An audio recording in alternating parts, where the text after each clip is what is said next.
The people who left early, they weren't always the unlucky ones. They weren't always the ones with bad blood or bad doctors. Most of them were just stuck in little habits they never questioned, things they carried every day like stones in their pockets until the weight pulled them under. So if you'll listen closely, I'll tell you the 7 things I let go of over the years. I can't prove it in a laboratory, and I don't have any charts to show you. But deep down, in that quiet place where truth usually sits, I know these choices are the reason I'm still breathing. And one of them might be hurting you right now without you even realizing it. First thing I gave up was eating after dark. Sounds like something your grandmother might say, and for me it was exactly that. She used to warn me when I was young, said the body needed a night to rest, not to work through a late meal. I rolled my eyes at her back then, thought she was just old-fashioned. For years I'd finish dinner, then sit in front of the television with a little bowl of something. Crackers, cookies, maybe a scoop of ice cream. Nothing wild, just a small comfort at the end of the day. But mornings started feeling heavier. My knees felt stiff. My thoughts felt cloudy, like someone had pulled a curtain over my mind. About 40 years ago, I remembered my grandmother's words and finally listened. I made a small promise to myself. Last bite before 6, maybe 7 when the summer sun stretched longer across the sky. After that, only water or tea. It felt strange at first, like I was missing something, but after a few weeks I started waking up lighter, not just in my body, but in my spirit too. The nights felt cleaner, the mornings felt clearer. The body, you see, does its repair work while you sleep, but it can't fix the house if it's still cooking dinner in the kitchen. Once I understood that, I never went back. Second thing, this one bruised my pride a little. I stopped arguing with fools. I used to think I had to correct every wrong opinion I heard. If someone said something ignorant or stubborn, I'd jump right in. I had to win, had to prove my point, thought I was standing up for truth. All it gave me was headaches, tight shoulders, and a heart that beat too fast at night. And not once, not a single time did I change someone's mind. Not one. People believe what they want. Trying to force wisdom into someone who doesn't want it is like trying to scoop the ocean dry with a teaspoon. It just makes you tired and wet.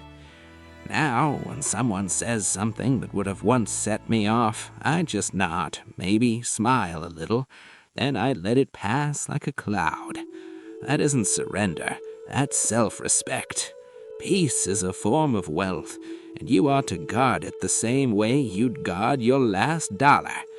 Every argument you walk away from quietly might be adding days, maybe even years, back into your life. Third thing I let go of was sitting all the time. I never joined a gym, never lifted fancy weights or followed some complicated routine, but I stopped treating my chair like it was my final destination. My wife, God rest her heart, loved her recliner more than anything. Morning to night she sat there, only got up for meals and the bathroom. At 71, she was gone, just like that. After that, I made a quiet decision.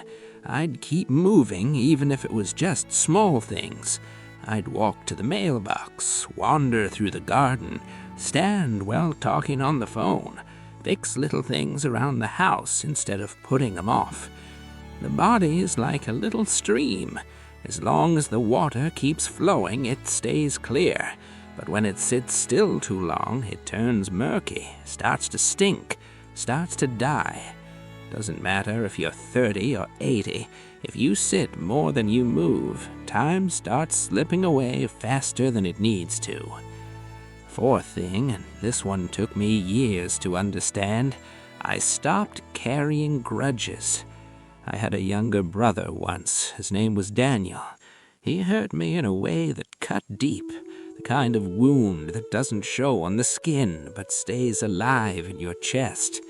For 15 years I kept that pain tucked inside me, like a sharp stone. I wouldn't speak to him, wouldn't even look his way at family gatherings. And you know what?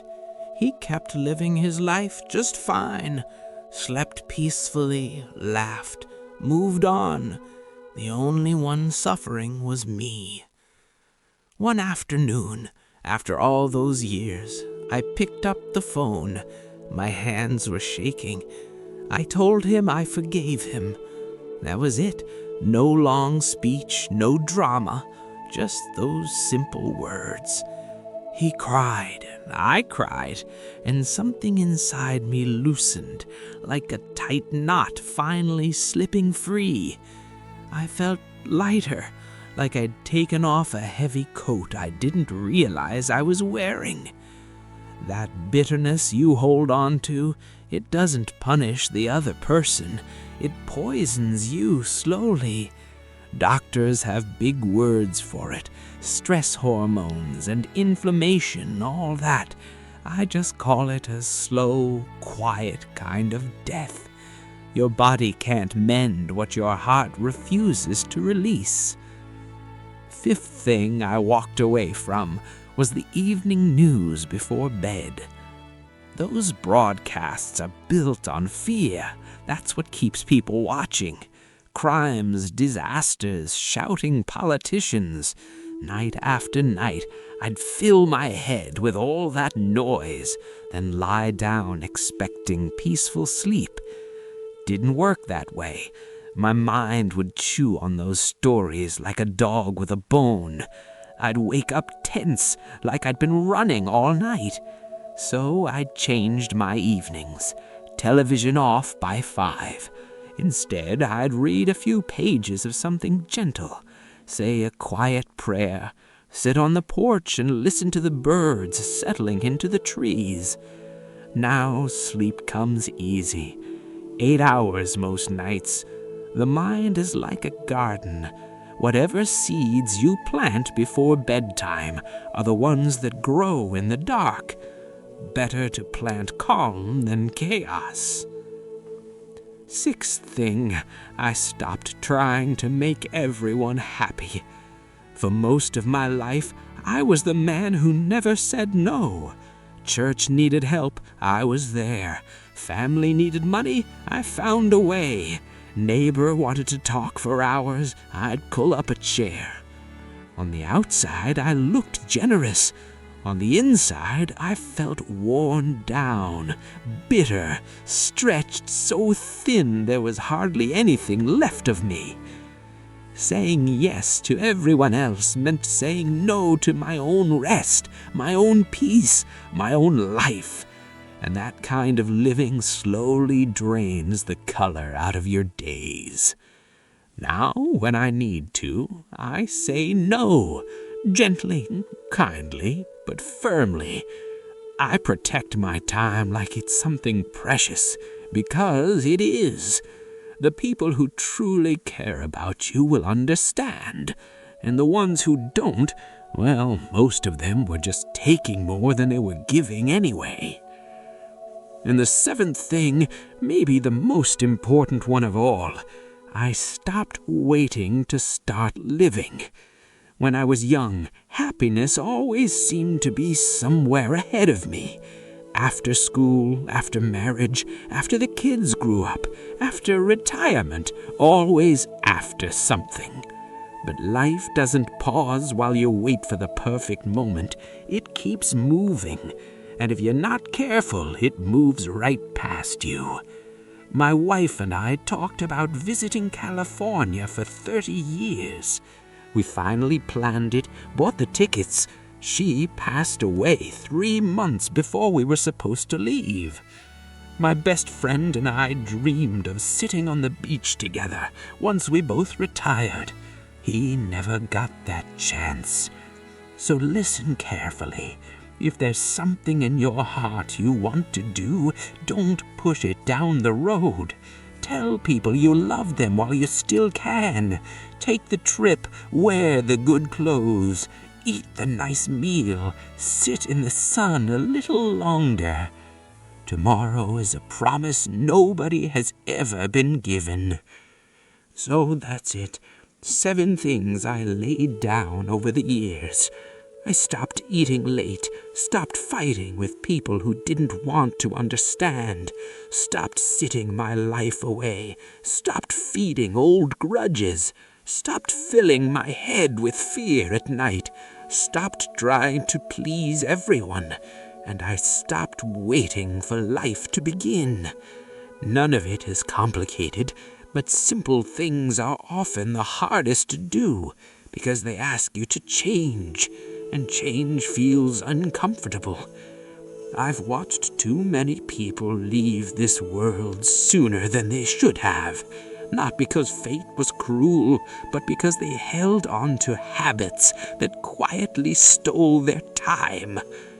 Don't be one of them. You have more strength than you think, maybe more time you realize, but only if you start letting go of the things that are taking it from you. Now, if you'll excuse me, the evening light is falling across the porch, and it looks too beautiful to waste.